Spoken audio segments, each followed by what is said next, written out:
واقعہ اس سے پہلے میں سنا چکا کہ چنگیز خان کی اولاد میں سے ایک شخص تھا، وہ شکار پر نکلا اور جنگل میں جانے سے پہلے اور شکار پر نکلنے سے پہلے ایک دن پہلے ڈھنڈورا پیٹا گیا، اعلان کیا گیا کہ بادشاہ سلامت جنگل میں شکار کے لیے جائیں گے، اس لیے کوئی بھی جنگل میں نہ جائے، سب کو منع کر دیا گیا۔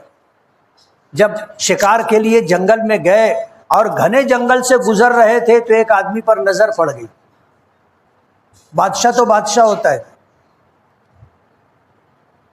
اور اس نے جب دیکھا تو اس کے دل میں یہ خیال آیا کہ اس نے میرے حکم کی خلاف ورزی کی،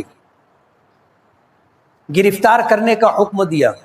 گرفتار کر کے لائے گئے تو اس نے پوچھا کہ ہم نے اعلان کروایا تھا کہ ہم شکار پر آنے والے ہیں، کوئی بھی شخص جنگل میں نہ آئے، تیری کیسے جرأت اور ہمت ہوئی کہ تو جنگل میں آیا؟ تو اس نے کہا بادشاہ سلامت میں مسافر آدمی ہوں، میں یہاں کا رہنے والا نہیں ہوں، میں مسافر ہوں، بہت دور سے آیا ہوں اور مجھے جانا ہے دور، تو میں اپنا راستہ طے کر رہا، مجھے آپ کے حکم کی کوئی خبر نہیں۔ لیکن کہتے ہیں نا کہ جب ظالم کی نیت خراب ہوتی ہے تو پھر سزا دینے کے لیے وہ کوئی بھی بہانہ بناتا ہے۔ اس نے پوچھا کہ اچھا یہ بتا، میرا یہ شکاری کتا اچھا ہے یا تو اچھا ہے؟ اب ظاہر بات ہے سوال ایسا تھا کہ کچھ بھی جواب دیا جائے بادشاہ کو برا لگے گا۔ اگر یہ کہہ دے کہ بھائی یہ کتا اچھا ہے مجھ سے، تو بادشاہ بولے گا تو بھی انسان میں بھی انسان، یعنی میں بھی کتے سے زیادہ برا ہو گیا۔ ظالم کی نیت خراب ہو تو اسی طرح کی بات ہوتی ہے، اور اگر یہ کہہ دے کہ میں اچھا ہوں تو کہے گا تو میرے شکاری کتے سے کیسے اچھا ہو سکتا ہے۔ لیکن کہتے ہیں کہ اللہ کو جب ہدایت دینی ہوتی ہے تو اللہ پاک کی مدد شامل حال ہوتی ہے۔ اس شخص نے جواب دیا کہ اگر میرا ایمان پر خاتمہ ہو گیا تو میں اس کتے سے اچھا ہوں، اور اگر میرا ایمان پر خاتمہ نہیں ہوا تو یہ کتا مجھ سے اچھا ہے۔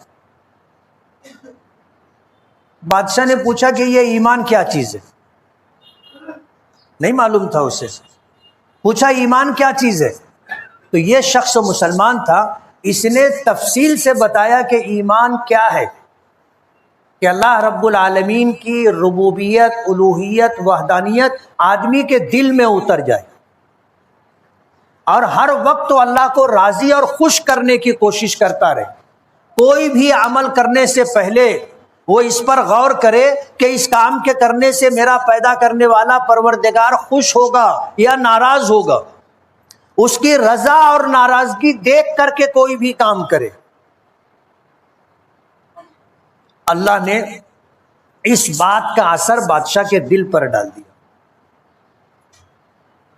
اس نے پوری بات توجہ کے ساتھ سنی اور اس شخص سے کہا کہ آج تو میں شہزادہ ہوں، ولی عہد ہوں، میرا باپ بادشاہ ہے، لیکن ایک وقت آئے گا کہ میں بادشاہ بنوں گا، میں بادشاہ بنوں گا، اس وقت تم آنا، مجھے ایمان کی یہ بات یاد دلانا، میں ایمان لے آؤں گا۔ وہ شخص ایک عالم تھے جن کا نام راشد تھا۔ بادشاہ نے چھوڑ دیا، وہ چلے گئے۔ بادشاہ شکار سے واپس آ گیا۔ کچھ دنوں کے بعد باپ کا انتقال ہو گیا، یہ ولی عہد تھے، یہ بادشاہ بنائے گئے۔ جس دن سے بادشاہ بنا اس دن سے اس کے دل میں رہ رہ کر کے وہ بات کھٹکتی تھی کہ وہ شخص کہاں ہے، ابھی تک آیا نہیں۔ روزانہ اس کا انتظار ہوتا رہا۔ اللہ ہدایت دینا چاہے تو ایسے بھی ہدایت دیتا ہے۔ دل کی کیفیت اللہ نے بدل دی، اب اسے شدت سے انتظار رہنے لگا کہ وہ آدمی اب تک آیا کیوں نہیں؟ کیا وہ میری حکومت میں نہیں رہتا کہ اس کو پتہ نہیں ہے کہ اب میں بادشاہ بن گیا؟ روزانہ اس کو انتظار رہا، اور وہ شخص جب یہاں جنگل سے گزر کر کے گئے، جہاں جانا تھا وہاں گئے، وہ بھی انتظار کر رہے تھے کہ یہ بادشاہ بنے تو میں جا کر کے اس کو ان کا وعدہ یاد دلاؤں۔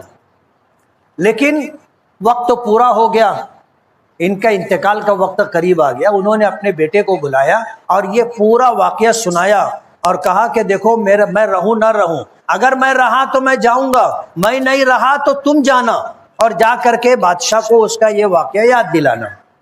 انتقال ہو گیا، ان کے انتقال کے بعد یہ بادشاہ بنا، تو ان کا جو بیٹا تھا وہ آیا اور بادشاہ کو ان کا اس بات کو یاد دلانے کے لیے ملاقات کی کوشش کرتا رہا، لیکن کہتے ہیں کہ بڑے لوگوں تک رسائی بہت مشکل ہوتی ہے، ایک عام آدمی کیسے پہنچ سکتا وہاں تک؟